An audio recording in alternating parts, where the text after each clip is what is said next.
ஏன்டா முதல்ல பிறந்தோம் அப்படின்னு என்னைக்காவது யோசிச்சிருக்கீங்களா?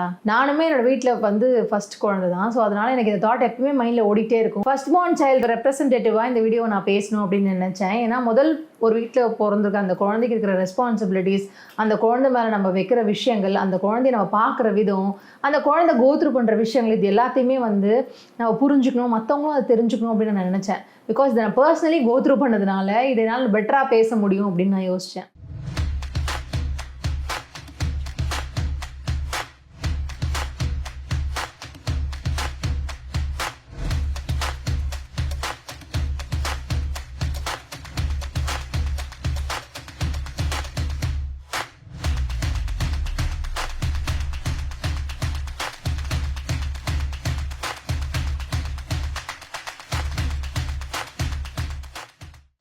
இப்போ பார்த்தீங்க அப்படின்னா, ஒருத்தவங்க முதல்ல ஒரு வீட்டில் ஒரு குழந்தை பிறக்கும்போது, அந்த குழந்தை மேலே முதல்லயே ஒரு அந்த குழந்தை கொஞ்சம் வளரும்போதே நம்ம அவங்களுக்கு என்ன ரெஸ்பான்சிபிலிட்டி வச்சுருவோம் அப்படின்னா, அடுத்து வரப்போகிற தம்பியோ தங்கச்சியோ நீ தான் பார்த்துக்கணும் அப்படின்றத சின்ன வயசுலேயே சீட் பண்ணிடுவோம்.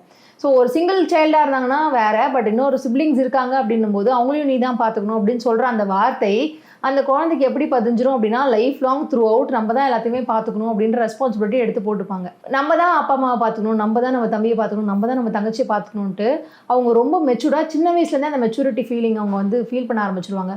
ஸோ தம்பியோ தங்கச்சியோ ஈஸியாக பண்ணுற விஷயங்கள், ஈஸியாக அவங்களுக்கு கிடைக்கிற விஷயங்கள் எதுவுமே ஈஸியாக அந்த முதல் குழந்தைக்கு கிடைக்கிறதே கிடையாது. ஃபார் எக்ஸாம்பிள், நீங்கள் ஒரு டாய் கேட்குறீங்க, நீங்கள் ஒரு விஷயம் கேட்குறீங்க அப்படின்னா அது ரொம்ப கஷ்டமாக இருந்திருக்கும். அதை வந்து அவங்ககிட்டருந்து கேட்டு வாங்குறது உங்களுக்கு அவ்வளோ ஈஸியாகவே இருந்திருக்காது.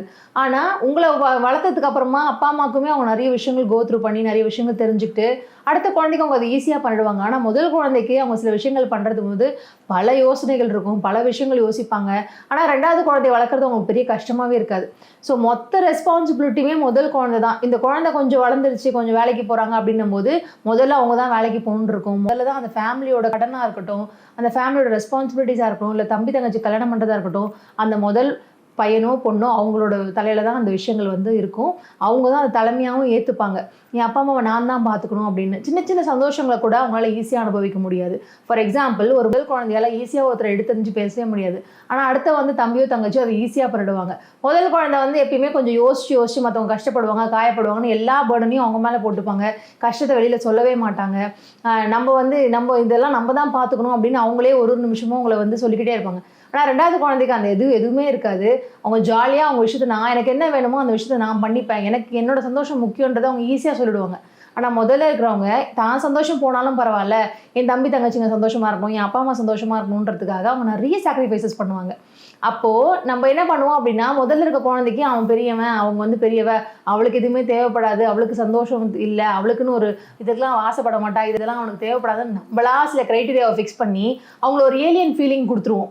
அவங்கள நம்ம ரெஸ்பெக்ட் பண்ணுறோன்னு சொல்லுவோம், அவங்கள மதிக்கிறோம், அவங்க வந்து ரொம்ப பெரியவங்க அப்படின்னு நம்மளா அவங்கள வந்து ஒதுக்க ஆரம்பிச்சிருவோம். அவங்களுமே நம்மளுக்கு நிறைய ரெஸ்பான்சிபிலிட்டிஸ் இருக்குன்னு ரொம்ப விலகி தான் நிற்பாங்க. ஒரு அப்பாவுக்கு அப்புறமா அந்த வீட்டில் ஒரு முதல் குழந்தைக்கு அந்த ஃபீலிங் அதே மாதிரி இருக்கும். நான் அந்த வீட்டுக்காக ஓடுறேன், உழைக்கிறேன், எல்லாமே பண்ணுறேன், இவங்க சந்தோஷத்துக்கு நான் தான் காரணமாக இருக்கணும், இவங்க சந்தோஷமாக இருக்கணும், நான் சாக்ரிஃபைஸ் பண்ணுறேன் அப்படின்ற மூடுக்கு போயிடுவாங்க. ஆனால் ஒரு டைம் அவங்க ரியலைஸ் பண்ணுவாங்க, நம்ம இதெல்லாம் கோத்ரூ பண்ணி வந்தோம், பட் நம்ம சிப்ளிங்ஸுக்கு அந்த எதுவுமே விஷயங்கள், அந்த மாதிரி விஷயங்கள் எதுவுமே நடக்கலை. அது படிப்பாக இருக்கட்டும், இல்லை நம்மளுக்கு கிடைக்கிற விஷயங்களாக இருக்கட்டும், இல்லை நம்ம வெளியில் போகிறதா இருக்கட்டும், ஃப்ரெண்ட்ஸ் இருக்கிறதா இருக்கட்டும், இல்லை வேலைக்கு போகிறதா இருக்கட்டும், அந்த ஆப்ஷன்ஸாக இருக்கட்டும், படிக்கிறத சூஸ் பண்ணுற விஷயங்களாக இருக்கட்டும். முதல் குழந்தைய நீ கண்டிப்பாக ஒரு ப்ரொஃபஷனல் ஆகி ஆகணும்னு சொல்லுவாங்க. ஆனால் ரெண்டாவது குழந்தைக்கு சொல்லும்போது அவங்களுக்கு என்ன பிடிக்குதோ அது படிக்கணும்னு சொல்லுவாங்க. ஸோ அந்த முதல் குழந்தையாக இருக்கிறது சம்டைம்ஸ் வந்து வரமாக இருக்குமா சாபமாக இருக்குமான்னு கேட்டால், மோஸ்ட் ஆஃப் த டைம் முதல் குழந்தையாக பிறந்தவங்க எல்லாருக்கிட்டையும் நீங்கள் போய் கேட்டிங்கன்னா இதை கண்டிப்பாக அவங்க சொல்லுவாங்க, நான் ஏன்டா முதல்ல பிறந்தேன் அப்படின்னு நான் ஒரு நாளும் ஃபீல் பண்ணுறேன்னு சொல்லுவாங்க. பிகாஸ் இதை நான் எப்பயுமே நினச்சிருக்கேன். ஏன்னா நம்மளுக்கு ஒருத்தவங்க முன்னாடி ஒருத்தவங்க அண்ணனோ இல்லை அக்காவோ இருக்கும்போது அவங்க ரெஸ்பான்சிபிலிட்டிஸ் எடுத்துப்பாங்க, நம்ம ஹாயாக இருக்கலாம். ஆனால் நம்மளே அந்த முதல் பர்சனாக இருக்கும்போது நிறைய விஷயங்களை நம்ம கண்டிப்பாக கோத்ரூ பண்ணியிருப்போம். நீங்கள் அந்த மாதிரி எக்ஸ்பீரியன்ஸஸை கோத்ரூ பண்ணியிருக்கீங்க அப்படின்னா, நீங்கள் உங்கள் வீட்டில் ஃபர்ஸ்ட் பார்ன் சைல்டாக இருக்கீங்க அப்படின்னா கமெண்ட்டில் சொல்லுங்கள். ஸோ நான் இந்த வீடியோவை பேசணும் அப்படின்னு நினச்சது, ஒரு வீட்லேயும் பிறந்த முதல் குழந்தைக்கு இருக்கிற இந்த ஃபீலிங்கை நம்மளுமே புரிஞ்சுக்கணும். அவங்க தலையிலேயே எல்லா விஷயங்களும் வச்சு அவங்க என்னமோ தியாகம் பண்ணுறதுக்கே பிறந்த மாதிரி அவங்களை ட்ரீட் பண்ணாமல், அவங்களுக்கும் எல்லா சந்தோஷமும் அவங்களுக்கும் தேவையான விஷயங்கள் லைஃப்பில் பண்ணணும். அவங்களுக்கும் ஒரு பிரேக் தேவைப்படும், இல்லை அவங்களுக்கும் தேவையான விஷயங்கள் நிறைய இருக்குன்றதை நம்ம புரிஞ்சுக்கணும். அவங்களுக்கு கொடுக்க வேண்டிய ஸ்பேஸையும் நம்ம கொடுக்கணும். அவங்க மேலே எல்லா ரெஸ்பான்சிபிலிட்டி தெரிஞ்சு நம்ம ஹாயாகும்னு நினைக்காம நம்மளும் அதை பகிர்ந்துக்கணும் அப்படின்னு கண்டிப்பாக நினைக்கணும். ஏன்னா அவங்களுக்கு அதை சொல்லக்கூட தெரியாது, நான் எனக்கு இது வேணும் அப்படின்னு அவங்களுக்கு கேட்கக்கூட தெரியாது. மோஸ்ட் ஆஃப் த டைம் எனக்கு எது வேணும்னாலும் அவங்க தனக்குள்ளேயே வச்சுப்பாங்க தவிர வெளியில் சொல்லவும் மாட்டாங்க. ஸோ நம்ம தான் ஆஸ் எ ரெஸ்பான்சிபிலிட்டியாக அதை எடுத்து நம்ம 2 குழந்தையும் ஒரே மாதிரி தான் ட்ரீட் பண்ணணும்.